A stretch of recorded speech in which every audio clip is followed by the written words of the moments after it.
Hey everybody, here is the tutorial to help you complete the Explore 4 activity. It's a Tuva called Earth's Overdrawn account. We're going to do this in class on Thursday and Friday. That would be May 6th and 7th. Um, and we're doing it together more or less. So this tutorial is really for you if you either weren't here that day or if you were here and you just didn't really understand something or you weren't able to get completely done. If you were with us, this is not going to have anything new or different for you.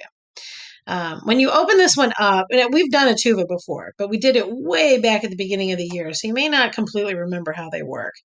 But when you first open it up, you're not going to see the actual tuba. You're going to see this bar chart here. And this is just to kind of set a frame for what we're going to talk about.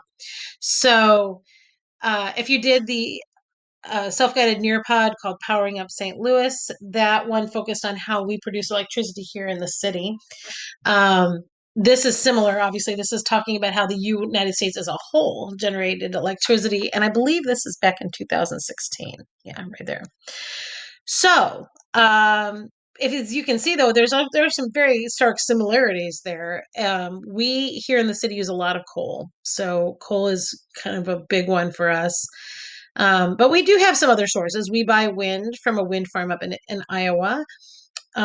We have some solar, not a lot, but we have some, and we're trying to grow that program. So we're hoping our personal bar for that will get bigger. And then this other gases is kind of interesting because that Maryland Heights Renewable Energy Center, that's kind of out, again, Maryland Heights, it is positioned right over a landfill there, and it's pulling the gases off the landfill to generate the electricity. So, electricity is obviously very important. In order to generate it, you have to spin, magnets around within a coil. So, in order to make that happen, you have to make steam, which means you got to heat something. So, you got to burn something. And that's where we actually use quite a bit of our fossil fuels. So, natural gas and coal are really big um, for this. And the whole point of even discussing this is just to say, electricity, we know from our conversation today, is one of those things that might kind of characterize as a want more than a need. But in our society today, we depend on it so much that it might as well be a need. And there's different, levels of need depending on what country you're from. But electricity is generally it's the most available and needed source of power. So that's why we're looking at this in particular. And just as we talked about today, as the human population grows, our need for electricity grows with us. So that's something we got to think about. So here's the tuba. Okay. And you might remember some of the features of this. We have these attributes down the side here. These are different types of data that the system has built in. You have a graph here, and this is interactive up to a point. Right now, if you click on anything, you're just going to see it's case 7. That doesn't really help you with much. Although if you notice this too, this case card, you can change colors and things like that. That's probably not going to be super useful for you today unless you really want to play with it. Across the top here, we have a bunch of different types of charts and different ways the data can be represented. Here we have fields for your y-axis and your x-axis, and then these are, of course, the data points. Down here, you have a table view to see the data if you want to. I don't find that all that useful, but it's there. And then down here, you have kind of some overview. So here's the about for this one. Nature has blessed us with enough resources in the form of water, oil, coal, animals, and plants for all forms of life to thrive. But these resources are not endless, and not endless if not used sustainably. As human population has shot up over time, so has the pressure on Earth's natural resources. In fact, humans use the equivalent of 1.5 planets to support their activities, and if everyone lived like the average resident of the United States, a total of 4 Earths would be required to restore humanity's yearly want from nature. Data below show global population and the production as well as consumption of oil, natural gas, and coal from 1980 to 2012. Okay, so all the data that they are including here is based on our fossil fuel consumption and production between these 32 years. Okay, so that's helpful to know. Come on, close out. Come on. There we go. Okay, so in order to get started, we have to be able to drag some attributes around, but we have to know which ones we're working with. So we're going to come down and read the instructions. And it says you want to create a line graph to illustrate how the world population changed from 1980 to 2012. Well, that tells me that I need to go up here because right now this is a scatter plot, and that's not what I want. I want a line graph. So I'm going to come here to line, click on line, and I'm just going to click on line graph there at the top. Okay, so like I need to turn that case off. I'm actually going to reset it there so that that doesn't do that anymore. Okay, so we're going to go to line and line graph, and all of the data points are going to line up in one little column there with a line running between them. Okay, that just tells us that it knows what it knows it needs to do a line graph. Now we need to put some attributes here and here. So down here it says to create the line graph showing population growth over the course of the data collection, drag year to the horizontal axis. The horizontal axis is this x-axis here. So we're going to come up here, grab the word year. And when I say grab, what I mean is I'm going to bring my cursor up there, I'm going to push my button down, and I'm going to hold it and drag. Okay, as soon as that box turns blue, you know you've got it in the right place.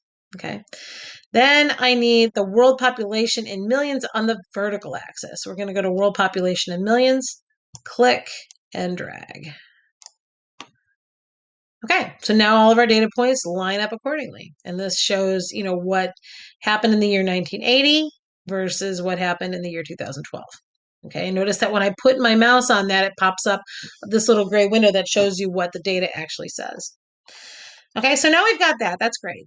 And what we want to do is we want to calculate the increase in the percentage of world population. And it's going to ask me to first find the difference between the population in 1980 and the population in 2012. Okay, now I want to be very clear about this. This is not a math class, and we're not going to spend a ton of time in class like going over it. You're not going to be expected to do this part on your own ever. In fact, even in STEM Scopes, they've done this for you. So I'm going to walk you through what this means just so that you know. There is another question where you do have to calculate this, and we're going to do that together here too. So the way, though, that you get that information, just FYI, is you're going to put your mouse here and you're going to get that little thing to pop up. And notice that it says the world population in millions is 4,451. Okay, so that's 4,451 million people lived on the planet in 1980. Okay, if you were to say that straight up, it would be 4,451 million. Okay, so then in 2012, we have the world population in millions was 7,021. So what that really means is 7,021 million or 7,021 million people. Okay, so we have this number, 4,451, and we have this number, 7,021. So to do the calculations, we find the difference between them. So the first thing we're going to do is subtract. That's what the difference is. 7,021 minus 4,451. This was 2012. This is 1980. That gives us 2,570 people. That means that between those 2 years, the number of people alive on the planet increased from 4,451 by 2,570 million people. So 2.57 billion people, more people were on the planet in 2012 than in 1980. Okay, but in order to find the percentage increase, we have to divide it by the number of people that there were in 1980. So we're going to take 2,570, and there should be a slash here to show the division sign, but divided by 4,451, which gives you a value of 0.577, which if you round it becomes 0.58. What we want is a percentage, though, so we want to multiply it by 100 so we can move that decimal point, and we end up with 58%. So between 1980 and 2012, there was a 58% increase, more than half, again, of the people that had existed before. Now we had that again by 2012. Okay, so that's a big increase. That's really all you need to know. It's a big increase in population. To have almost, not doubled, but go up by 1.5 is a lot. So down here, the first question is going to ask, by what percentage did the world population increase? You don't have to do anything. They just told you it's 58%. So just put 58% there and move on. Okay. Now, number 4 asks, how do you think this increase in world population affects our consumption of fossil fuels, such as petroleum, natural gas, and coal? All right, so today we talked about the fact that, as human beings, we all have our basic needs, which are our safety and sustenance needs. But we now have, as a result of society, things that are not strictly needs, but there's still things we depend on in order to function in our society. Electricity is one of those things. So if we have, if one person needs electricity, how much more reliant are we on these fossil fuels that we use to create electricity if there were many, many more people? Okay. So hopefully that's instinctive. Okay. When you have one person, they need a certain amount. If you have a lot of people, how does that impact it? Okay. And then you come down to number 5, and this is going to ask you to do, it says a double line graph to illustrate how total oil supply production and total petroleum oil consumption have changed from 1980 to 2012. So in order to set that one up, we're going to come back up here and we're going to get rid of our world population. We're going to leave the year down here because we're still looking at it over time. And we wanted the oil supply production. Okay, so the amount of oil we were producing by digging it out of the ground, usually with big wells. And notice that this is not a straight line. This is a wavy line. That means that there was something going on in 1980 that had us using a ton of oil. And then it dropped for a while. And then it kind of went up. And so there have been ups and downs all along the way. Although overall, it's clear that we gradually increased how much we used over time. Now we want the petroleum consumption. So we're going to add that too. Now notice that right here, there's a little box with a plus. So we can actually add, sorry, I didn't mean to do that. Not that that's helpful. You can drag this over to that box and it will put it down there too with a second line. And it puts a little key down here. So now the green is the oil production and the purple is the petroleum consumption. Okay, so this is using petroleum like to make gasoline and things like that. So notice that they follow each other, but they're not exact. They're pretty close. So what you want to do down here, and just so that we're clear, I don't expect you to follow this exactly. I just want a general idea.